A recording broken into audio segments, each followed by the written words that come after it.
하나님의 말씀은 시편 18편 4절로부터 6절을 봅니다. 시편 18편에서 이 단락은 다윗이 하나님께 부르짖는 거예요. 사망의 줄이 나를 얽고 불의의 창수가 나를 두렵게 하였으며 스올의 줄이 나를 두르고 사망의 올무가 내게 이르렀도다. 내가 환난 중에서 여호와께 하려며 나의 하나님께 부르짖었더니 그가 그의 성전에서 내 소리를 들으시며 그의 앞에서 나의 부르짖음이 그의 귀에 들렸도다.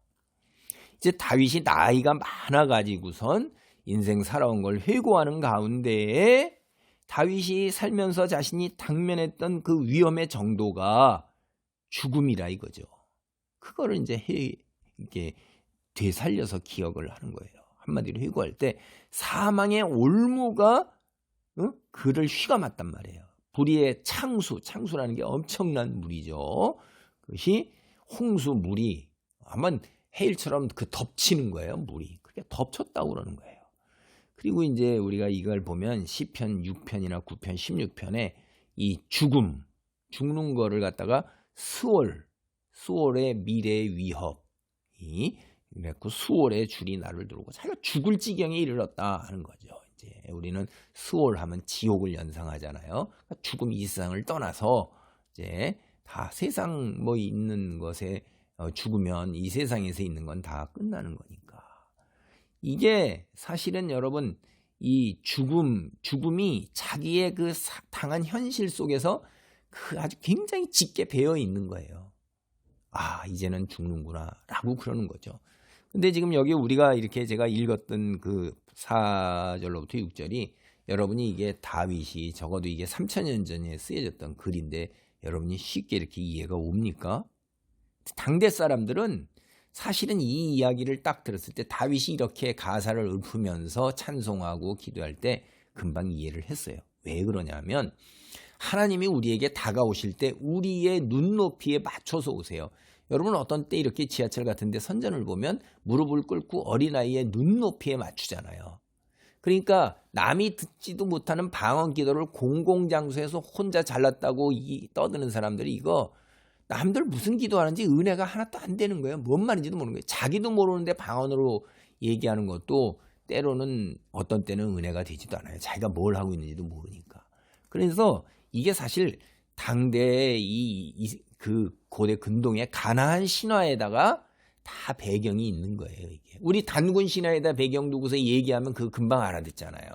그것처럼 그런 겁니다. 그래서 당시 사람들이 아주 쉽게 이해하고 늘 언제나 접하고 있으니까 그런 문화적이고 신화적인 그런 언어 그거를 사용해서 자신이 얼마나 죽음의 위협에 당면하고 있는가 그런 걸 이야기하는 겁니다.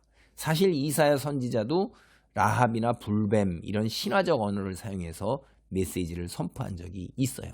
우리가 성경을 볼 때 괴물 리오와 야단이라고 욥기에 나오죠. 이것도 신화적인 짐승이에요. 그러니까 그때 당대 사람들이 그런 그런 거를 쉽게 이해하는 거예요. 그래서 하나님께서는 종종 이렇게 고대 근동의 신화적인 언어, 문화적 코드죠. 그걸 사용해서 메시지를 선포하는 거예요. 그래야 알아들으니까.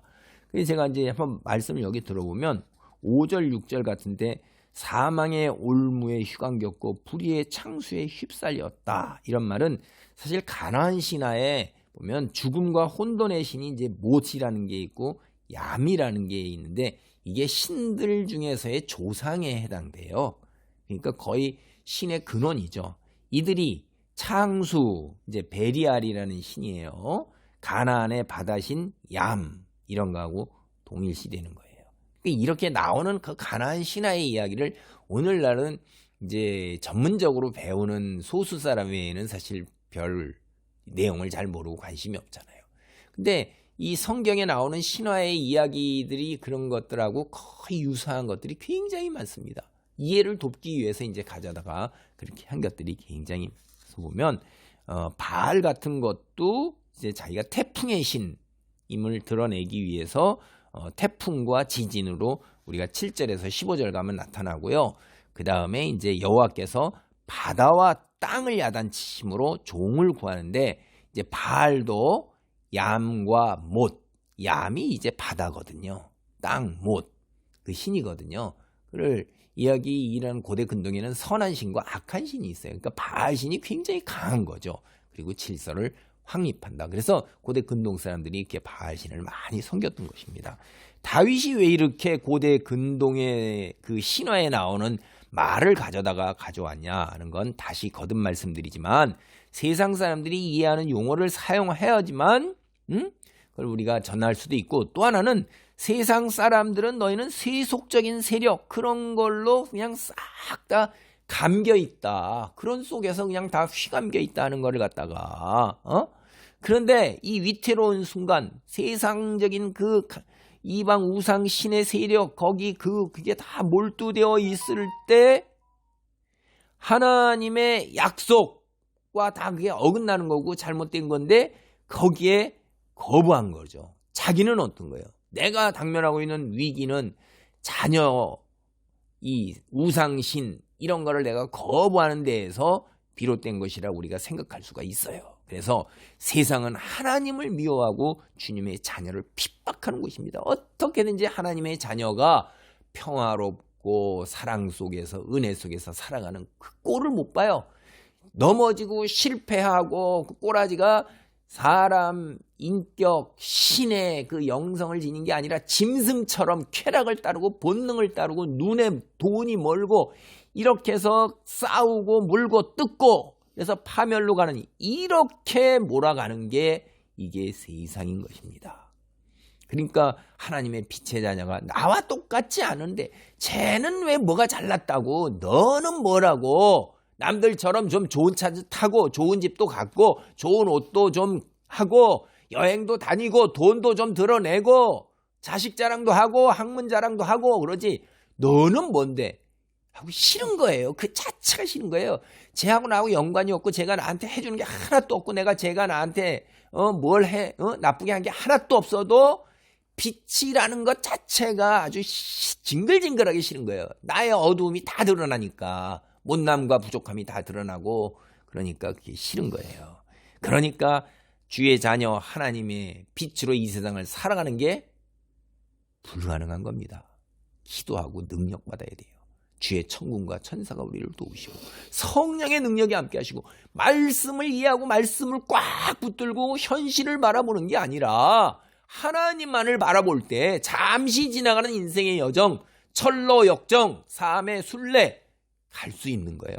걸음을 내디디면서 가난 속에서도 질병 속에서도 자녀의 어려움 속에서도 내 모든 것들이 때로는 거치는 돌이 되어 내가 걸려 넘어진다 할지라도 잠시뿐이다라는 소망 속에서 미래를 바라보며 가는 거고, 또 하나 여기 다윗이 하는 거는 하나님이 거룩한 질서와 공평과 정의 창조주시잖아요. 당신이 창조한 세상을 그대로 내버려 두시겠어요? 절대 아닙니다. 혼돈과 불의가 세상을 장악하고 악한 자들이 믿는 자들을 핍박하는 것, 때가 이를 때 때로는 기도할 때 하나님께서 그 신실하신 다윗의 부르짖음을 듣고 해결해 주시고 즉각적으로 때로는 시간이 걸리기도 하는 거예요. 다윗이 자신이 부르짖는 거를 하나님이 어디에서 듣는다고 그러냐면 우리가 6절에 성전에서 듣는다고 그러잖아요. 하나님의 성전이 도대체 어디예요? 다윗의 시대에 예루살렘 성전이 건축되어 있지도 않아요. 그런데 다윗은 성전을 보는 거예요. 여기에 뭐가 있어요? 중의적인 뜻이 있는 것입니다. 다윗이 그래서 참 대단한 믿음의 사람이에요. 하늘에 있는 하나님의 성전을 바라보고 있는 거예요. 장차 지어질 성전을 이런 큰 믿음, 다윗의 이런 큰 믿음을 우리가 본받아야 되는 것입니다. 기도합니다. 하나님 감사합니다. 세상의 용어, 세상의 말로 쓰였다 하여 그것이 성경이 세상의 것들을 흉내낸 것으로 착각하는 이들도 있습니다. 눈높이에 맞춰 우리를 이해시키고자 세상의 것들을 가져와 사용하는 것임을 우리가 깨닫습니다. 하나님, 세상 속에서 우리가 빛의 자녀로 사는 것이 쉽지 않지만 영적 전쟁을 수행하는 자로서 우뚝 설 수 있도록 천군과 천사로 모으시고 성령을 덧입히시며 주의 말씀의 권능이 나를 덮으소서. 주께 영광 돌리는 삶의 자리를 세상의 온갖 여건에도 불구하고 아버지 불굴의 의지로 굳건하게 설 수 있도록 주님 은혜 주시옵소서. 축복하시옵소서. 예수님의 이름으로 기도하옵나이다. 아멘.